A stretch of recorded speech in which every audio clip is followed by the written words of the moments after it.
Time news ऐं रोज़ानी पंहिंजे अख़बार जी सरहद ते सुभाणे सॼी सिंध एकता ॾियारो मंशात खां पाक सिंध जे सिरे हेठि मल्हाइण लाइ पुरजोश। कराची समेत नंढनि वॾनि शहरनि में रैलियूं ऐं तक़रीबूं थियल।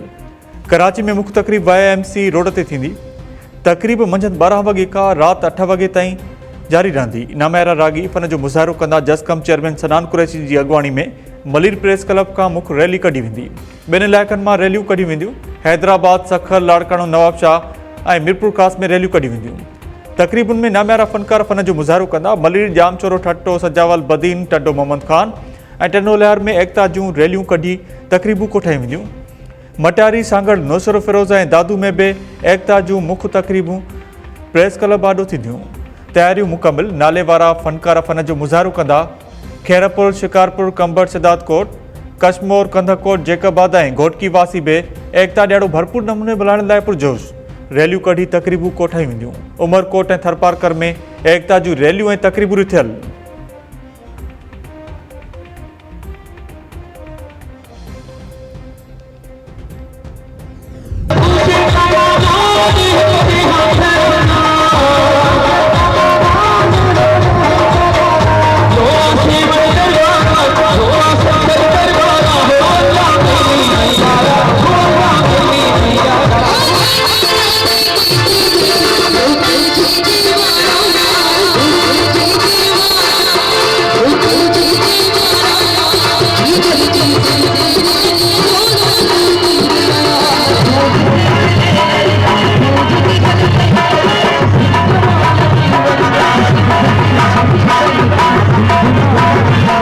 नौशरो फिरोज में मंशात का पाक सिंध जे सिरे हेठि शानदार एकता तक़रीब। नामयारे फनकार सदाकत वस्तड़ो, एजाज़ कासकली, रेशमा परवीन ऐं ॿियनि फनकारनि सुर विखेरे नौजवाननि खे जुमाए छॾियो। मज़ाहिब फनकार मामा लालू माण्हुनि खे खिलाए खिलाए खीरो करे छॾियो।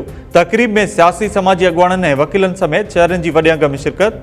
अॻूणे MP सैद मुराद अली शाह, ख़ालिद मसूद चना, इंजीनियर मुमताज़ चांडियो, SSP रोहल कुसो ऐं ॿियनि अॻुवाननि चयो त एकता ॾियारो मंशात खां पाक सिंध जे सिरे हेठि मल्हाइण हिकु बहितरीनु पैगाम आहे। मंशात समाज खे उॾे जियां खाई रही आहे। हिकु आवाज़ थी मंशात ख़िलाफ़ आवाज़ उथारणो पवंदो। सुभाणे एकता ॾियारो टाइम न्यूज़ ऐं पंहिंजी अख़बार सां गॾिजी भरपूर नमूने मल्हाइण जा वचन। टाइम न्यूज़ के सराज तहसीन पेश कयां थो कि हिन दफ़े सकाफ़ती ॾियारे खे मंशात खां पाक सिंध जो नालो ॾिनो आहे ऐं सम्झां थो त इन ई सोच जी ज़रूरत आहे त असीं सकाफ़ती ॾियारा सिर्फ़ु टोपी अजरक पाइण लाइ न मल्हायूं, लेकिन मुआशरे खे हिकिड़ो मैसेज ॾियूं।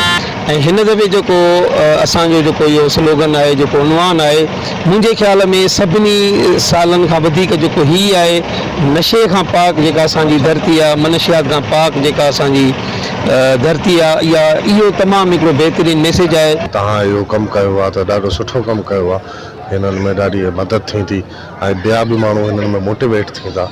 असांखे हिन जे लाइ जेको आहे वॾी कोशिशि करणु घुरिजे। जेको अली काज़ी साहब जेको ही मैसेज ॾिनो आहे, छो जो तव्हां ॾिसो त हीउ नासूर असांजे नौजवान नसुल में एॾो त हींअर फैलिजी वियो आहे जो तइलीम बर्बाद थी वई आहे।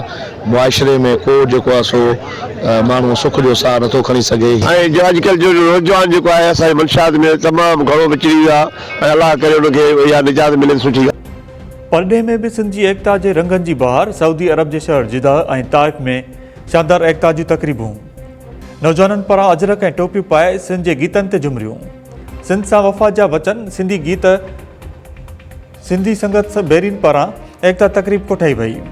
नामयारे रागी तुफ़ैल संजराणी गीत ॻाए नौजवाननि खे झुमाए छॾियो। अॻुवाणनि चयो त अजरक ऐं टोपी असांजो शान आहे, भली किथे बि हुजूं पर दिलि सिंध में धड़के थी।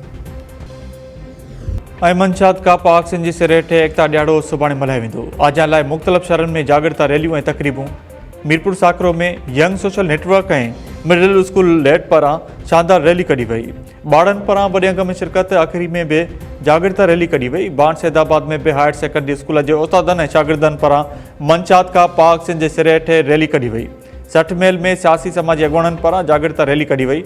वॾे अंग में शहरनि शिरकत कई।